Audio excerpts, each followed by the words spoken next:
이에 자기 집사람과 자기와 함께한 모든 자에게 이르되 너희 중에 이방 신상을 버리고 자기 정결케 하고 의복을 바꾸라. 우리가 일어나 베델로 올라가자. 나의 환난 날에 내게 응답하시며 나의 가는 길에서 나와 함께 하신 하나님께 내가 거기서 단을 쌓으려 하노라 하며 그들이 자기 손에 있는 모든 이방 신상과 자기 귀에 있는 고리를 야곱에게 주는지라. 야곱이 그것을 세겜 근처 상수리나무 아래에 묻고 그들이 발행하였으나 5절 함께 읽겠습니다. 그들이 발행하였으나 하나님이 그 사면 홀로 크게 두려워하게 하신 고로 야곱의 아들들을 추격하는 자가 없었더라.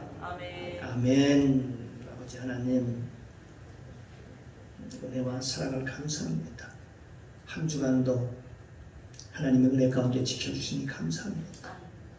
복된 날 주셔서 하나님 너무 주님을 찬양하게 하시고 또 주의 이름으로 기도하게 하시고 또 주의 말씀, 생명의 말씀, 믿음의 말씀을 믿음으로 받게 하시니 감사합니다. 부족한 종 이 시간 하나님의 말씀을 대언고자 합니다. 성령님 도와주시옵소서. 가르쳐 주옵소서. 생각나게 하옵소서. 나에게 꼭 오늘도 필요한 말씀을 오늘도 공급하여 주옵소서. 이 시간 성령님 모시고 인정하고 환영하오니 충만하게 임재하옵소서. 예배의 시종을 아버지께 부탁드리며 예수님의 이름으로 기도드리옵나이다. 아멘. 예, 할렐루야. 우리 옆사람 감사 나눕니다. 예, 주님의 이름으로 사랑합니다. 어떻게 사랑합니다. 당신은 하나님이 보시기에 두고 보기에도 귀한 사람입니다. 복된 사람입니다. 복덩어리입니다. 할렐루야. 믿으시죠? 하나님 여러분을 귀하게 좋아해 여러분을 귀하게 보십니다. 오늘 이 시간 주님의 은혜가 저와 여러분의 심령 가운데 충만하게 임재하시기를 주님의 이름으로 축복합니다. 오늘 저는 창세기 35장 1절에서 5절까지의 말씀을 가지고 베델로 올라가자라는 제목으로 함께 은혜를 나누고자 합니다. 여기 베델은 야곱이 하나님과 최초로 약속한 땅이기도 합니다. 약속한 곳입니다. 그래서 성경은 야곱에게 얘기합니다. 거기로 가라. 그렇게 얘기합니다. 근데 거기란 말이 계속해서 나옵니다. 이 거기라는 것은 하나님이 야곱과 약속한 땅입니다. 너 거기서 나하고 약속했잖아. 그러니까 야곱과 하나님만이 아는 장소입니다. 그래서 우리가 이 삼마 야훼 삼마라고 할 때에 하나님이 거기 계시다. 여기 계시다라는 그 단어가 바로 삼마라는 의미입니다. 그러니까 삼마라는 이 말은 하나님과의 만남이 익숙한 장소를 거기라고 얘기하는 것입니다. 그러니까 하나님께서 거기로 가라 할 때 얘기할 때 이미 야곱은요 그 땅을 알았습니다. 거기가 어딘 줄 알았어요. 바로 베델이라는 걸 알았습니다. 야곱은 하나님을 베델에서 만났기 때문에 그렇습니다. 나 너하고 약속했잖아. 거기서 약속했잖아. 보통 어떻습니까? 우리 친구들과 약속을 할 때 어떻게 하지요? 야, 우리 거기서 만나자. 어떤 특별한 양소를 지명을 지정하지 않고 그냥 그렇게 얘기할 때가 있죠. 근데 거기가 어딘지를 어때요? 서로가 잘 알아요? 몰라요? 잘 알지요. 그런 것처럼 항상 만났던 곳, 어쩌면 그 당사자만이 하나님과 야곱만이 알고 있던 것이죠. 왜냐하면 그것이 너무나도 익숙한 장소였기 때문에 그렇습니다. 베델은 그 정도로 익숙한 장소였습니다. 하나님께서 야곱에게 거기로 가라고 말씀하셨습니다. 그때 야곱은 거기가 그곳이구나, 야곱이라구나 하는 것을 알았습니다. 그것은 형 에서를 피해서 부모를 떠나서 바다바로 가는 도중에 그 베들이라는 곳에 거기서 하나님께 기도하고 그리고 하나님을 만났던 것, 그리고 최초로 그가 제단을 쌓았던 것, 또 거기서 하나님께 서원을 했던 것, 그러면서 야곱이 하나님께 다시 내가 돌아오겠다고 약속한 것, 그리고 내가 하나님으로부터 장자권을 받았던 것입니다. 이런저런 여러 가지 사연이 있는 것입니다. 이 베델이라는 것은 야곱이 돌아와서 하나님께 성전을 세우겠다고 약속한 땅이기도 합니다. 베델은 여러 가지 의미가 많은 것이기도 합니다. 그래서 그것은 야곱이 정말 잊을 수 없는 그런 땅이었습니다. 바다마람에서 20년 동안 야곱이 삼촌 라반의 머슴처럼으로 살면서 밤낮으로 열심히 일을 했습니다. 그는 때로는 사랑하는 아내를 얻기 위해서 수고하고 또 우양들을 얻기 위해서 수고를 했습니다. 그런데 하나님께서는 그 20년 동안 그 야곱과 그 약속한 것을 하나도 잊지 않았다는 것입니다. 야곱이 그 하나님의 복을 받으니까 꿈에 나타나서 그렇게 말씀하시는 거예요. 이제 너 거기로 가라. 거기로 올라가라. 나 너하고 약속한 거 그거 잊지 않았지? 하나님께서 직접 야곱에게 나타나서 말씀하십니다. 창세기 31장 13절에 보면 나는 베델 하나님이라.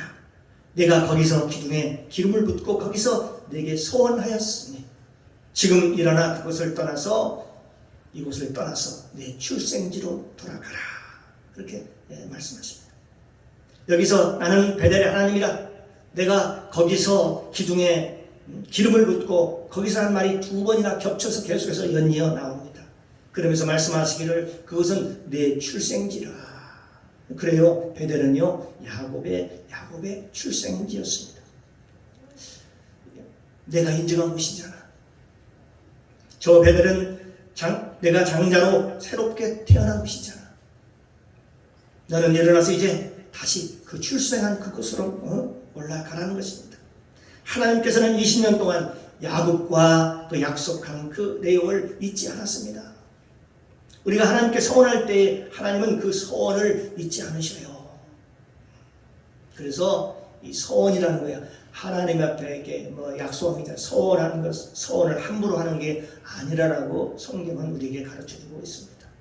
너 나하고 약속했지? 나도 너한테 그 약속한 거 내가 다 지켰잖아.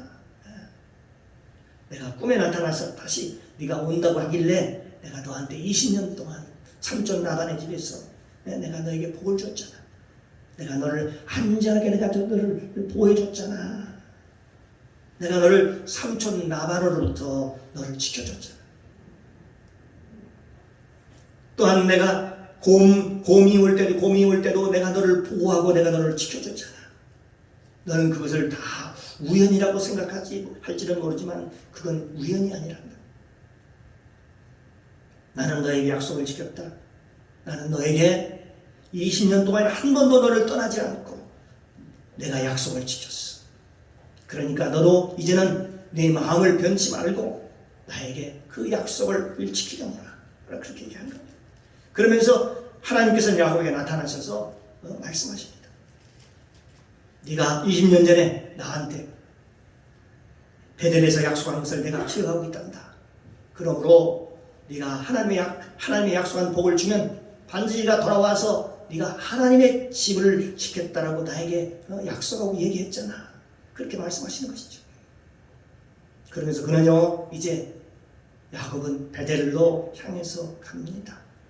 바로 야곱의 출생지 베델로 돌아갑니다.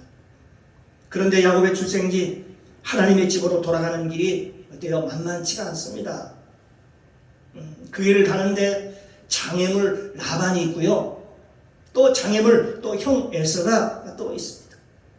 그런데도 불구하고 그는 그것을 넉넉히 이기고 돌아갈 수 있었습니다.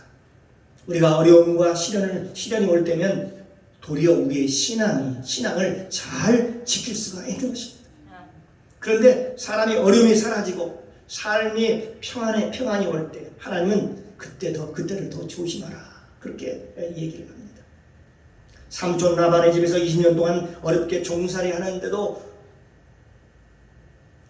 야곱은 신앙이 무너지지 않았습니다. 밤낮으로 어려움을 당하고 10번이나 삼촌 라반으로부터 계약서를 찢어버리고 자기를 해치려고 하고 나중에는 길르앗까지 쫓아와서 죽이려고 하는데도 불구하고 야곱의 신앙은 결코 무너지지 않았습니다. 왜냐하면 야곱은 그럴 때마다 하나님께 주야로 무릎을 꿇었습니다. 야곱은 기도의 사람이었다는 것입니다. 그래서 하나님께서 지켜주셨다는 것입니다. 형 에서가 올 때도 그는 야복강에서 하나님께 기도함으로 하나님의 도움을 받았습니다. 그런데 그가 언제 무너졌는가? 이제 적들이 다 떠나갔을 때, 장애물이 이제 없어지고 곧 삼촌 라반이 떠나가고 형 에서도 떠나가고 그 환경이 이제는 베들로 돌아갈 수 있는 그런 넉넉한 여유가 있었을 때, 삶의 여유가 있었을 때, 이제 평안하다 할 그때에 그는 세겜에서 여지없이 무너지는 모습을 볼 수가 있습니다. 고린도전서 10장 12절에 말씀하고 있습니다. 그런즉 너희가 선줄로 생각한 자는 넘어질까 조심하라, 라고 하는 말씀이 있지요. 왜냐하면 성경은 우리에게 많은 교훈을 주고 있습니다. 사람이 어때요? 핍박을 당할 때는 어떻습니까? 여러분, 기도를 해도, 하나님 앞에 기도를 해도 더 간절히 기도를 하지요. 더 세게 기도를 합니다. 여러분, 어려움을 당할 때에 엎드리게 되어 있어요. 아무리 강심장이라는 사람도 하나님 나 좀 살려주십시오라고 하나님께 엎드리게 되어 있다. 우리가 힘들 때는 주님을 붙들고 믿음으로 살아갈 수가 있습니다. 그러나 우리에게 좋은 환경이 열리고 우리의 삶의 문제가 다 해결되고 우리의 마음에 여유가 생길 때 사람은 넘어지기 쉽고 타락하기가 쉽다는 것입니다. 아브라함이 그랬거든요. 아브라함은 성령의 창세기 15장에서 성령의 불을 받습니다. 아브라함은 고난을 받을 때에 롯에게 모든 것을 양보할 수 있었습니다. 그럼에도 불구하고 하나님을 믿고 의지할 수 있었습니다. 그러면서 내가 좌하면 네가 우하고 네가 우하면 내가 좌하리라 하는 그런 양보의 신앙, 그런 신앙을 가졌던 사람이 바로 아브라함입니다. 또 조카 롯이 그돌라오멜 연합국에게 끌려갔을 때에도 아브라함은요, 자기 집에서 길리운 318명을 데리고 가서 자기 생명을 걸고 여러분 그들에게 쫓아가가지고 전쟁을 해가지고 다시 찾아올 정도로 그는 기도의 사람이었습니다. 하나님께서는 그 아브라함의 그 용기와 그 신앙을 칭찬하셨습니다. 그래서 멜기세덱에게 나타나서 그에게 떡과 포도주를 주었고 그는 또 하나님께 11조를 드림으로 물질관이 세워지고 예배가 회복됨으로 하늘에서 불을 받았습니다. 그런데요, 창세기 15장에 불을 받았는데 이제 신앙이 어느 정도 완성이 되었어요. 나름대로 이제 전쟁에도 승리도 했고 하나님도 만났고 이제 평안도 찾아왔고 이제 안전해졌을 때에 그는 바로 창세기 15장 다음에 창세기 16장이죠. 16장에서 큰 실수를 합니다. 누굴 낳아요? 약속의 자녀가 아닌 이스마엘을 낳습니다. 이건 아브라함의 최대의 실수였습니다. 그 일로 인해 지금까지도 이스마엘 그 후손들은 함의 후손들과 연합해서 지금도 세상을 타락시키고 있습니다. 이들이 자칭 유대인이라고 하는 사람들입니다. 여러분, 성경 요한계시록을 보면 자칭 유대인이라는 사람들이 바로 그 이스마엘의 후손들인 것입니다. 그 사람들도 아브라함의 아들이니까 물론 유대인이겠지. 자칭 유대인이라는 사람들, 그 사람들이 함의 후손과 연합을 가지고 자칭 참된 유대인이 아니라 실제 타락한 그런 백성들이었던 것입니다. 그들이 앞장서서 문화와 정치를 통해서 세상의 경제를 휘어잡고 온 세상을 타락시키고 하나님을 대적하는 사람이 되었습니다. 아브라함의 최대의 실수가 뭐였을까요? 실수가 어디에 있었냐? 최대의 실수가 바로 거기에 있었습니다. 아브라함이 어려울 때가 아니라 아브라함이 평안할 때 도리어 거기서 최대의 실수를 하게 되는 거죠. 가장 편안할 때, 능력을 받았다고 했을 때, 하나님의 은혜가 충만하다고 할 때, 바로 그때에 넘어졌습니다. 여러분, 모세는 안 그랬나요? 모세가 애굽의 왕자가 되었을 때 그의 힘이 왕성할 때 그가 실수를 하는 것이죠. 다윗도 역시 마찬가지였습니다. 다윗의 최대 실수가 밧세바 사건이라고 있습니다. 밧세바 사건입니다. 그런데 이 사건은 여러분 다윗이 왕권이 가장 왕성할 때입니다. 그가 목동을 했을 때는 그러한 실수를 범하지 않았습니다. 그가 사울 왕에게 10여 년 동안 쫓겨다닐 때에도, 그가 아둘람 굴에 있을 때에도, 그는 유다의 광야에서 어려움을 당할 때에도, 그때에도 넘어지지 않았습니다. 그는 오직 하나님만 바라보았습니다. 그런데 그는 그 후에 예루살렘의 왕이 되었고 거기에 평화가 찾아왔습니다. 그때 실수를 하게 되는 거지. 밧세바 사건이 일어나게 되는 거지. 우리 아내인 밧세바를 범하는 사건이 일어나게 됩니다. 사랑하는 성도 여러분, 다윗이라는 사람이 나중에 보면 법궤까지 찾아옵니다. 그리고 사무엘하 8장 6절에 보면 하나님께서 다윗에게 약속한 말씀이 있습니다. 네가 어디로 가든지, 지금 하나님께서 다윗에게 약속하는 내용입니다. 네가 어디로 가든지 내가 너와 함께 하리라. 그리고 내가 너를 항상 이기게 하리라 하는 그 약속을 받았던 그 다윗이, 그러니까 그 다윗이 완벽하게 하나님의 복도, 여호와의 복도 받고 이제 법궤도 찾아오고 이제 통일 왕국도 세우고 예루살렘도 다 점령하고 하나님께서 약속도 주시고 네가 어디로 가든지 내가 너에게 형통하게 하고 이기게 할 것이다. 그런 말까지 받은, 그런 말씀까지 받은 그 다윗이 말입니다. 그때에 밧세바 사건이 일어나는 것입니다. 사무엘하 11장은 그 유명한 밧세바 사건이 일어납니다. 사람이 가장 실수하기 쉬운 때가 언젠가 보니까 우리가 가장 좋을 때입니다. 환경적으로 안정되고 또 물질적으로 풍요할 때, 우리가 시간이 넉넉할 때에 우리 신앙이 가장 넘어지기 쉬운 때가 바로 그때입니다. 우리 예수 믿는 사람들이 가장 신앙에 무너지기 쉬운 때가 언제냐? 야곱은 지금 베델로 지금 가고 있는 중에 있습니다. 가고 있는 길에 있습니다. 노정에 있습니다. 지금 하나님의 집으로 지금 돌아가고 있는 거예요. 그런데 그 집에 가는 노정에 저와 여러분, 천국을 향해 지금 가는 노정에 있는 것입니다. 우리 삶의 가장 위험한 때가 언제였는가 합니다.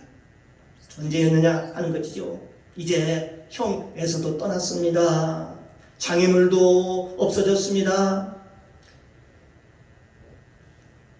400명을 거느린 에서도 이제 떠나가고, 그래서 야곱이 나중에 야곱이 형에게 얘기를 하죠. 제가 세일산에 가서 형한테 인사할 테니까 형님 먼저 가세요. 나중에 제가 따라갈게요.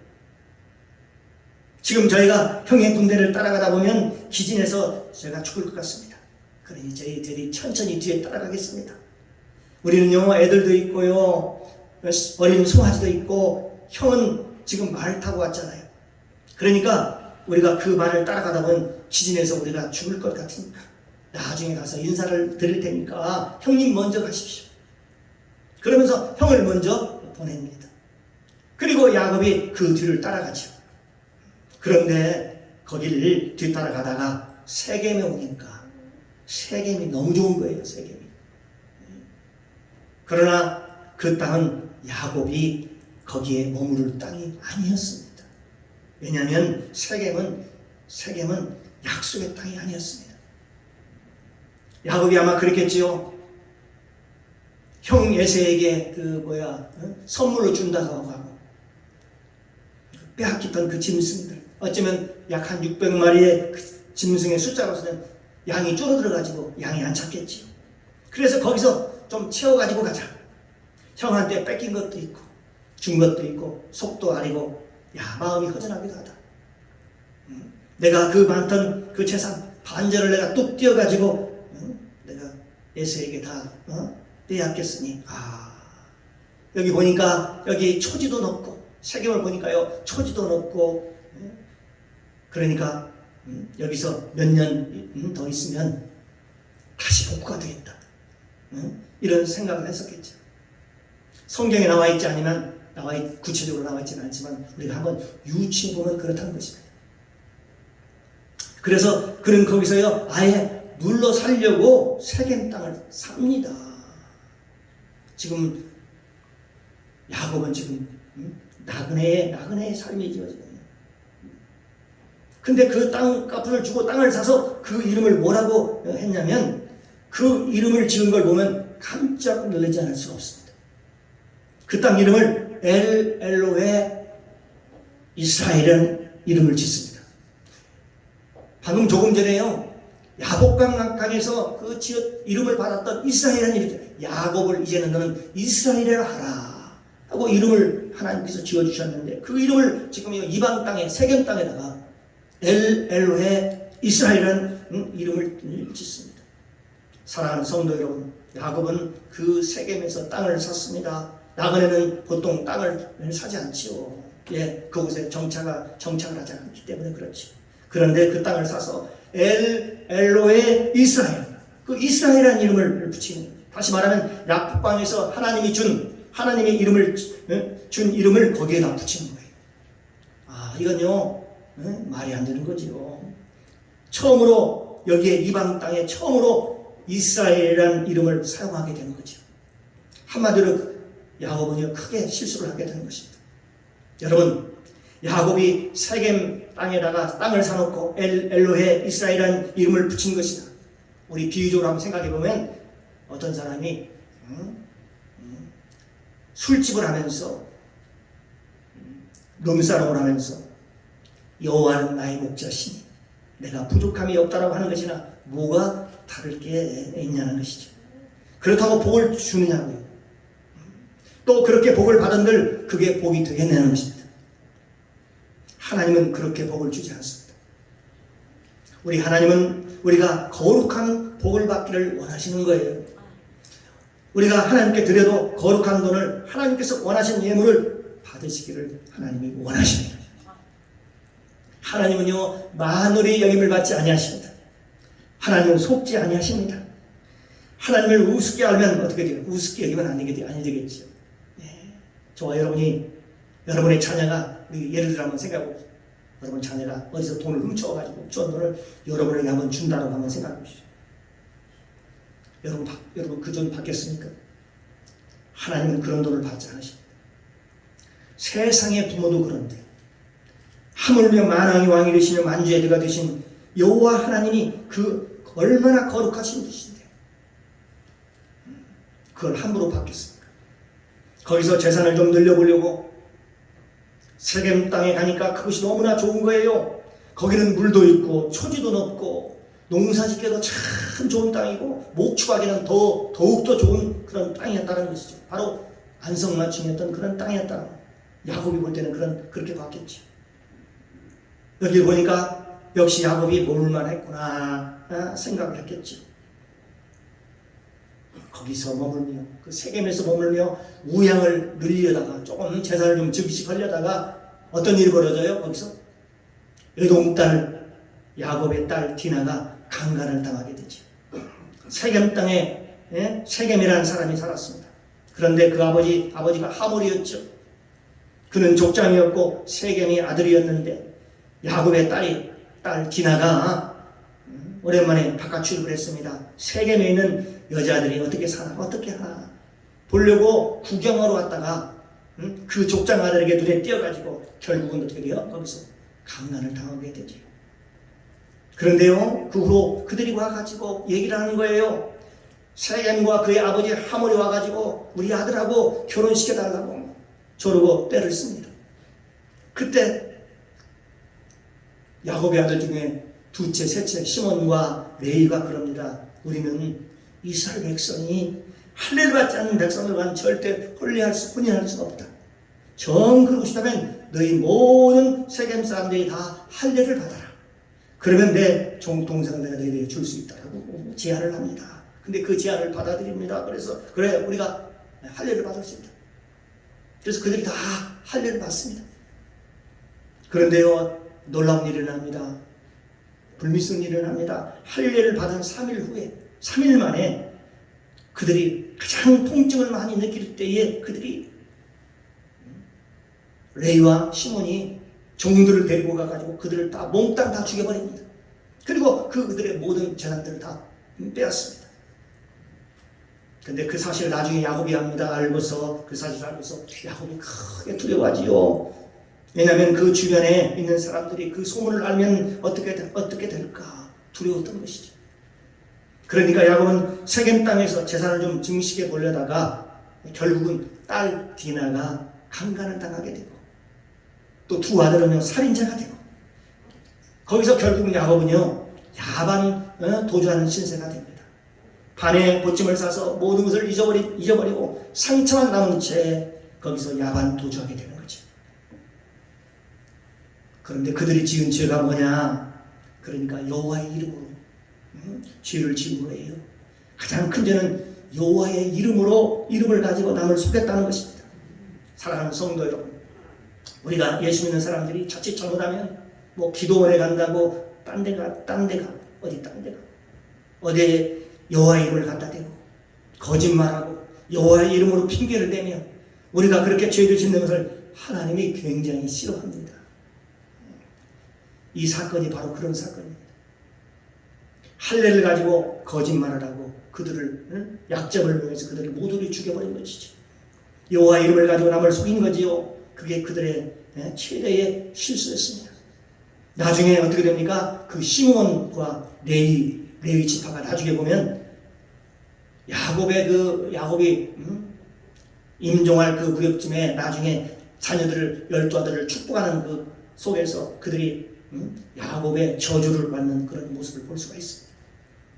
그런데 그 후에요 레위 지파 레위는 거기서 구원을 받습니다. 출애굽하고 나중에 모세가 시내산에서 십계명을 받아고 내려올 때 거기서 레위는 벗어납니다. 왜냐하면 레위는 모세 편에 들어서 하나님의 말씀에 100% 순종함으로써 레위는 거기서 벗어나 제사장 그룹에 들어가게 되지만 시몬 지파들은요 나중에 문제가 돼요. 그래서 종족의 이름조차도 점점 숫자도 줄어들고 나중에는요 다른 지파의 흡수가 되어버립니다. 이 사건 때문에 하나님의 이름을 가지고 죄를 짓는 거예요. 하나님께서는 크게 진노할 문제요. 그러니까 우리가 사람에게 죄를 짓는 것은 회개하면 됩니다.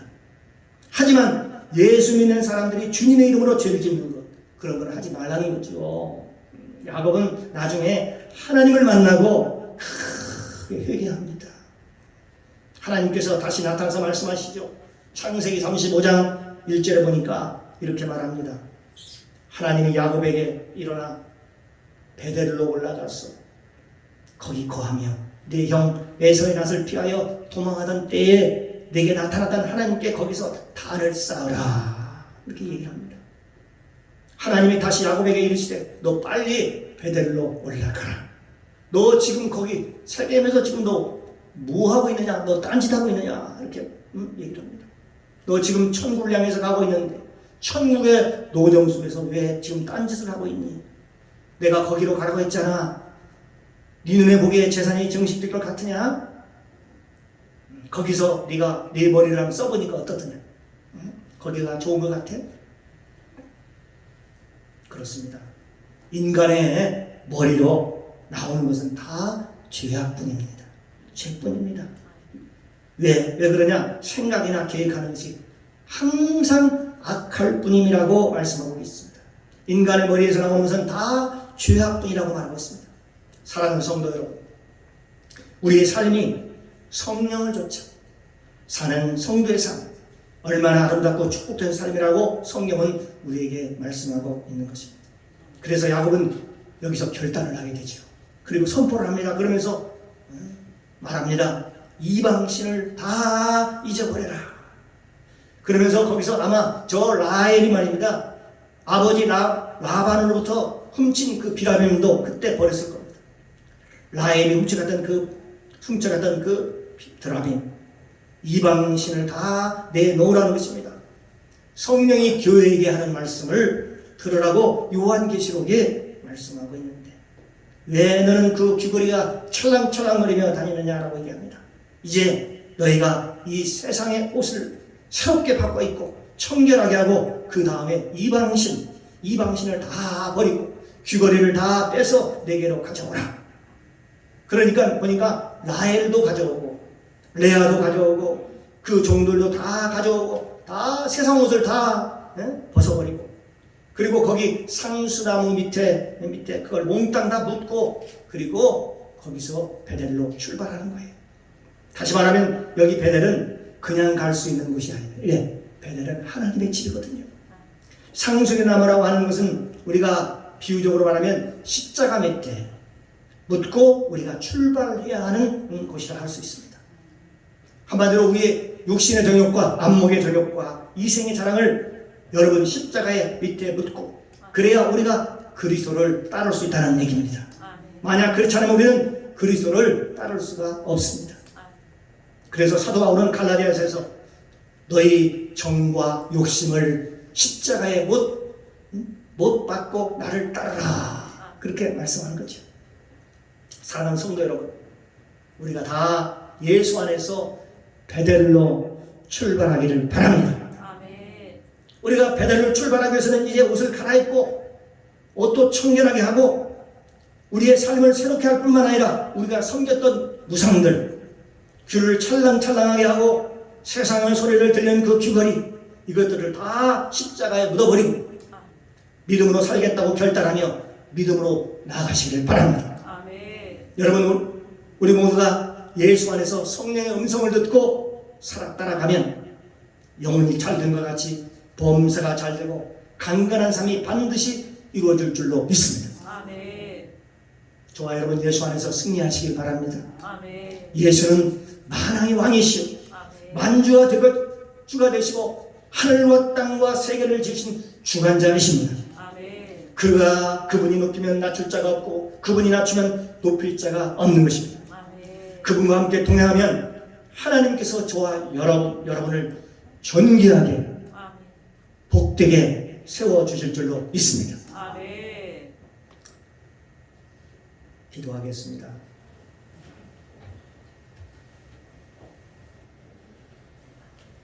사랑과 은혜가 많으신 하나님 아버지, 참으로 감사합니다. 주의 영광이 우리 가운데 함께 하시고 하나님의 기쁨이 충만하게 도와주옵소서. 하나님 아버지, 우리가 곧바로 중간에 머물지 말고 베델로 올라가게 도와주옵소서. 우리가 가는 인생의 모정에 우리를 유혹하는 것들이 수없이 많습니다. 그러나 거기 세겜에 머물리지 않게 하시고 하나님 아버지, 우리 심령 가운데 오직 예수님만 모시고 살 수 있게 도와주시옵소서. 감사드리옵고 예수님의 이름으로 간절히 기도드리옵나이다. 아멘.